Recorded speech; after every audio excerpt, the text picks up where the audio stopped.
Almost ஒரு 9 years gap director. ஒரு 2016 last film குடுக்குறாரு. அதுக்கப்புறம் இப்போ வரும்போது அவர் மேல டவுட் பட்டீங்களா? இல்ல கதை கேட்டவுடனே பண்ணிடலாம் அப்படின்ற மாரி இருந்துச்சா? டவுட்டுன்னு ஒண்ணுமே இல்லம்மா. எல்லாருக்குமே ஒரு ஒரு ஒரு ஒரு ஸ்பேஸ் ஒண்ணு தேவைப்படுது. ஒண்ணு அமையுது. ஏன்னா அந்த ஸ்பேஸ்ல நானும் இருந்திருக்கேன். ஸோ ஐ நோ தட் அது எந்த மாரியான ஒரு மைண்ட் செட்டை நம்ம கொண்டு வரும். ஸோ அடுத்தது அவர் வராருன்னா, அப்போ அவர் எந்த மாரியான ஒரு ஒரு விஷயத்தோட வருவாரு அப்படின்றது எனக்கு புரிஞ்சுக்க முடிஞ்சுச்சு. So I was very much welcoming. First அவர் கேட்ட உடனே, "சார் வாங்க சார் வந்து சொல்லுங்க" அப்படின்னு.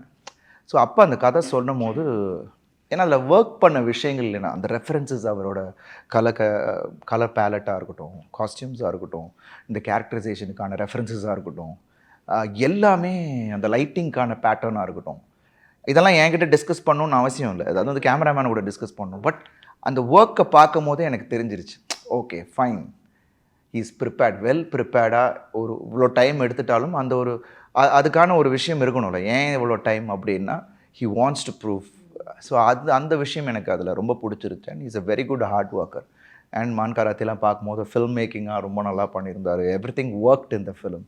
ஸோ அதனால் எங்கள் இடத்துலையுமே அவர் டவுட் பண்ணவே இல்லை. ஏன்னா எனக்கு ரொம்ப எக்ஸைட்டிங்காக இருந்துச்சு. உடனே போகலாம் சார் அப்படின்னு சொல்லியாச்சு.